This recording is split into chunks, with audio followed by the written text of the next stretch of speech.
আজি আকৌ এটা নতুন ভিডিঅ'ৰ যোগেদি সকলোকে পুনৰবাৰ স্বাগতম জনাইছো মোৰ ইউটিউব চেনেলত। আশা কৰিছো আপোনালোক সকলো ভালে আছে।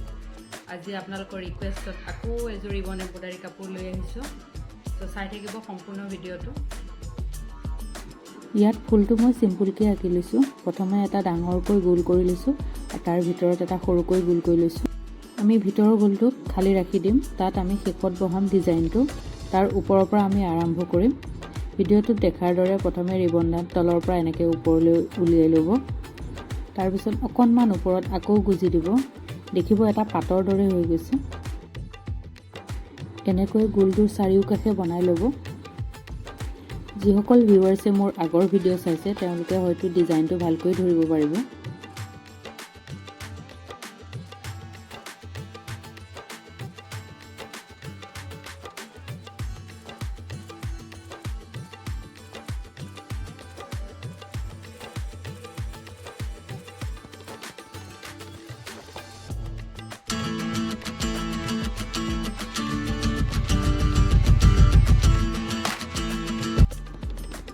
ভিতৰৰ ৰাউণ্ডটো হোৱাৰ পিছত ঠিক আমি ওপৰৰ পৰা আকৌ এটা ৰাউণ্ড বনাই ল'ম, ঠিক আগৰটোৰ দৰেই।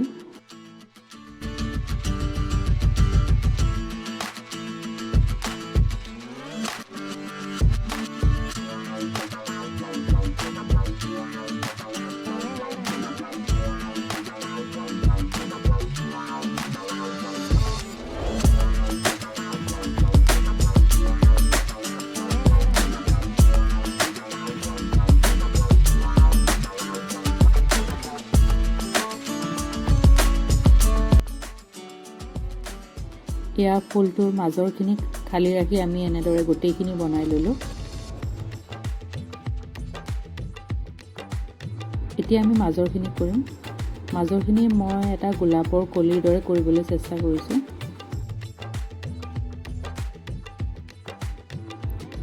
অকণমান ৰিবন এক্সট্ৰাকৈ লৈ ল'ব। জোখটো আন্দাজমতে ল'লেই হ'ল। ঠিক এহাত নহয় আৰু এহাতৰ অকণমান কম।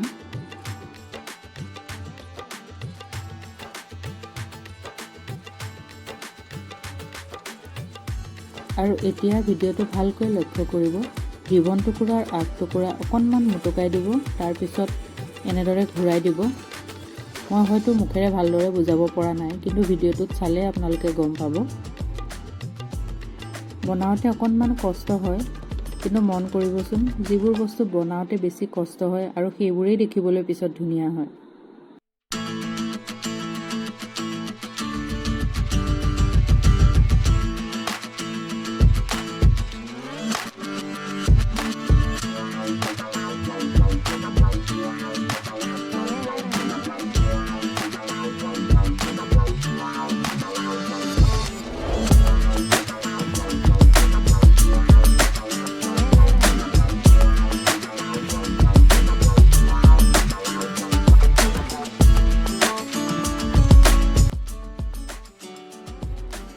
তাৰপিছত এতিয়া অকণমান পকোৱা হোৱাৰ পিছত বেজী সূতাৰে এনেদৰে অকণমান চিলাই ল'ব, মানে ৰখাই ল'ব, নহ'লে পাকবোৰ খুলি খুলি যায়।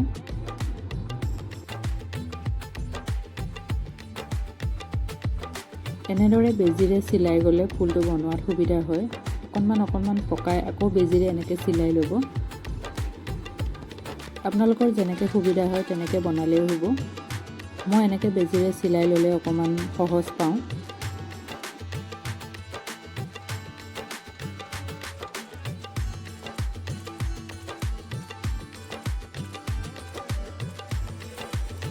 এনেকৈ গোটেইখিনি পকোৱা হোৱাৰ পিছত বেজীৰে আকৌ ভালদৰে ধুনীয়াকৈ চিলাই ল'ব। মই কেনেকৈ চিলাইছোঁ ভিডিঅ'টোত লক্ষ্য কৰিব।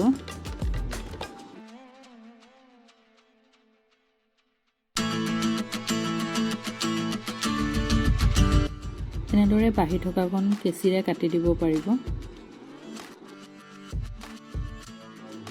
এতিয়া ফুলটো এনেকৈ চিলোৱা হোৱাৰ পিছত গোলটোৰ মাজত ঠিক বেজীটো এনেকৈ সুমুৱাই দি ফুলটো ৰখাই দিলেই হ'ল।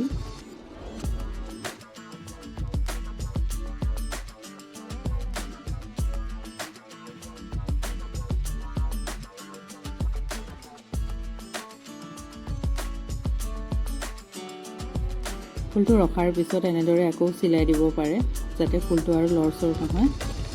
এনেকৈ চিলাই দিলে ভাল হয়। চিলাইটো ৰখালেই হ'ল আপোনালোকৰ সুবিধা অনুযায়ী, যেনেকৈ আপোনালোকে সুবিধা পায়।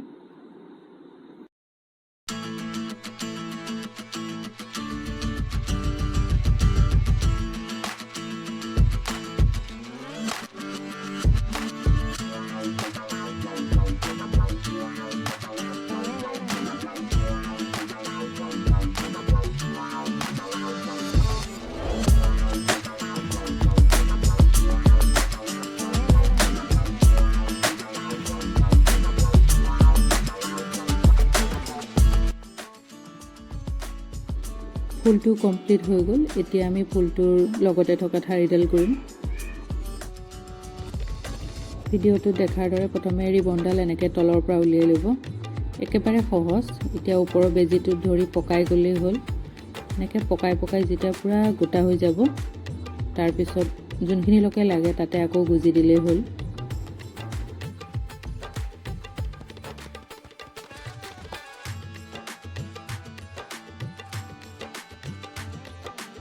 ঠাৰিডাল এতিয়া আকৌ মই বেজি সূতাৰে অকণমান চিলাই দিছোঁ যাতে ঠাৰিডাল লৰচৰ নহয়।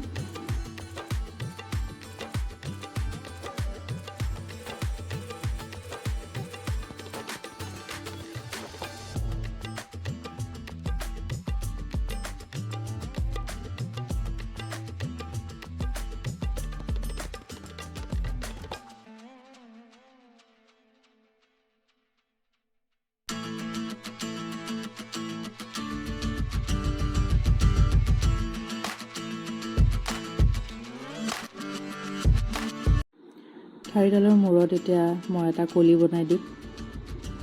একেবাৰে চিম্পল। কলিৰ ডিজাইনটো মই আগৰ ভিডিঅ'টো দেখুৱাইছোঁ।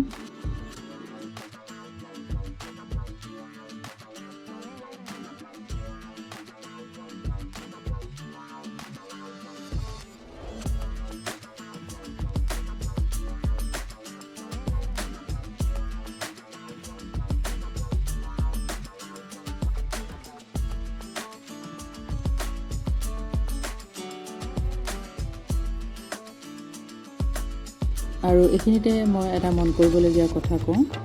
এই পিছফালে থকা ৰিবন টুকুৰা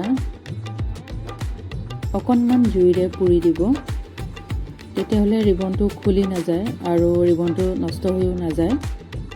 আচলতে মোক এগৰাকী বাইদেৱে মোক ফেচবুকত সুধিছিলে, গতিকে সেইকাৰণে মই সকলোকে জনাই দিলোঁ।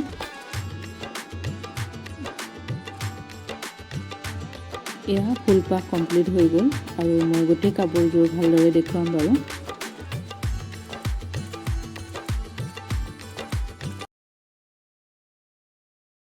চ' ভিডিঅ'টো চাই কেনেকুৱা পালে কমেণ্টত জনাব। আৰু এইখিনিতে মোক বহুতে সুধিছিলে মোৰ ফেচবুক একাউণ্ট আৰু ইনষ্টা একাউণ্টৰ জৰিয়তে, যিহেতু মই ডেছক্ৰিপশ্যনত লিংকবোৰ দি দিছিলোঁ মোৰ ঘৰ ক'ত আৰু মই কি কৰোঁ। আচলতে মোৰ ঘৰ তেজপুৰত। বহুতে কনফিউজ হৈ গৈছিলে মানে ফেচবুক পেজটো চাই যে তাতে যোগীঘোপাৰো এড্ৰেছ আছে, তেজপুৰৰো এড্ৰেছ আছে, সেইকাৰণে ধৰিব পৰা নাই। আচলতে মই যোগীঘোপাত দেউতাৰ কৰ্মসূত্ৰে তাত আছিলোঁ আৰু মই প্ৰফেশ্যনেলি এগৰাকী ডান্স টিচাৰ হয়।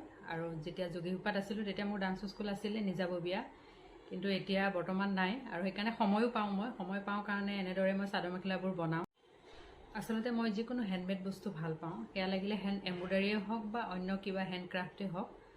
চ' এতিয়া বৰ্তমান মই যিহেতু এনেই থাকোঁ, ফ্ৰী থাকোঁ, সেইকাৰণে চাদৰ মেখেলা এনেদৰে বনাওঁ, হেণ্ড এম্ব্ৰইডাৰী কৰোঁ আৰু তাকে আপোনালোকক দেখুৱাওঁ।